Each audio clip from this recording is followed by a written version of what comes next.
अस्सलाम वालेकुम नाज़रीन, अलजायज़ा चैनल में खुश आमदीद। आज की वीडियो में हम आपको बताने वाले हैं तहरीक तालिबान पाकिस्तान के बारे में बहुत सी खबरें आ रही हैं। जी हाँ नाज़रीन, TTP के मुतअद्दिद ग्रुप्स पाकिस्तान आ गए हैं। फाटा, शुमाली वज़ीरिस्तान, लोअर दीप और सवात में तालिबान की बहुत ज़्यादा तादाद नज़र आ रही है। तहरीक तालिबान पाकिस्तान के लोग दोबारा से एक्टिव होते नज़र आ रहे हैं और इनकी सरगर्मियाँ बहुत ज़्यादा हद तक बढ़ती नज़र आ रही हैं।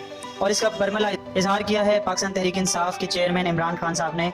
खान साहब का कहना है कि PTI को कमज़ोर करने के लिए तहरीक तालिबान पाकिस्तान को दोबारा से मुतहर्रिक किया जा रहा है। खान साहब ने मजीद कहा कि उनके पार्टी लीडरान को धमकियां दी जा रही हैं। जैसा कि आप जानते हैं कि मुराद सईद का ताल्लुक सवात से है। उन्होंने कहा है कि सवात में तालिबान की सरगर्मियां दोबारा से शुरू हो गई हैं और ज़राए के मुताबिक ये खबर सामने आई है कि खैबर पख्तूनख्वा की हुकूमत के वज़ीर आला महमूद खान और उनकी काबीना ने अपनी जान बख्शी के लिए तालिबान को भत्ता दिया है।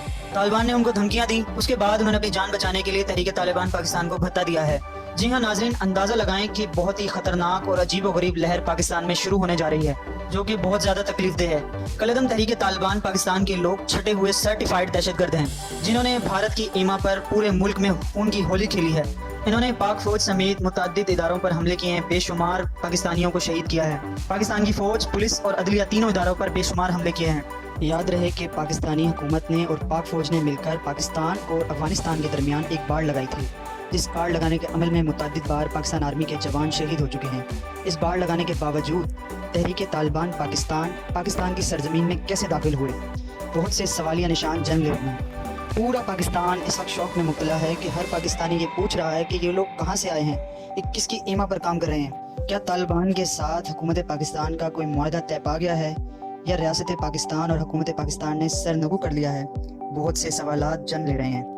नाज़रीन, एक बात याद रखें कि चाइना के वज़ीर ख़ारजा ने हाल ही में बयान दिया था कि जहां अमेरिका कदम रखता है वहां पहले माहौल बनाता है। क्या ये सारी एक्टिविटी अमेरिका का माहौल बनाया जा रहा है? ये किसके हुक्म से वापस आए हैं? कौन है जो इनकी बैक पर इन्हें सपोर्ट कर रहा है? पाकिस्तान में रजीम चेंज ऑपरेशन के बाद इस तरह का माहौल बन चुका है कि जैसा कि अभी कुछ होने वाला है। अब तहरीक इंसाफ के लोग बहुत परेशान हैं कि हम तो ऑलरेडी अमेरिका के खिलाफ हैं। तहरीक तालिबान पाकिस्तान ने तो ऐलान किया था कि जो सियासतदान और फौजी अफसर अमेरिका का हामी होगा, हम उसको टारगेट करेंगे। तहरीक इंसाफ तो अमेरिका के खिलाफ बयानियां लेकर चल रही है अवाम में, उसके बावजूद तहरीक इंसाफ के लोगों को क्यों सिर्फ टारगेट किया जा रहा है? इसकी बुनियादी वजह ये सामने आई है कि कुछ दिनों पहले मौलाना फजलुर रहमान साहब ने ये बयान दिया था कि हम तहरीक इंसाफ के लोगों के लिए ज़मीन गर्म कर देंगे। सब जानते हैं कि मौलाना फजलुर रहमान का और तहरीक तालिबान पाकिस्तान का ताल्लुक एक ही मसलक से है और मौलाना मजबूत तौर पर हमेशा से तहरीक तालिबान को सपोर्ट करते आ रहे हैं। मौलाना साहब ने तहरीक इंसाफ की हुकूमत के दौरान भी इदारों को धमकियां दी थी कि अगर हमें इक़्तिदार में ना लेकर आए तो तबाही के जिम्मेदार इदारे होंगे। देखें, इस वक्त PDM की तमाम जमातें अवाम में अपनी साख खो चुकी हैं। अब इस तरह के हथकंडे इस्तेमाल किए जा रहे हैं। ये लोग इलेक्शन से भागने के लिए हर तरह के हथकंडे खेल रहे हैं। क्या भारत की सीमा पर तहरीक तालिबान पाकिस्तान को PTI के खिलाफ इस्तेमाल किया जा रहा है?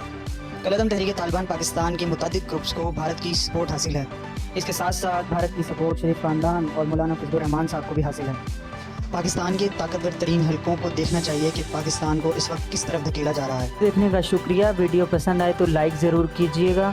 हमारे चैनल को सब्सक्राइब ज़रूर करें। बेल आइकन के बटन पर लाजमी क्लिक करें। अपनी कीमती राय का इजहार लाजमी करें।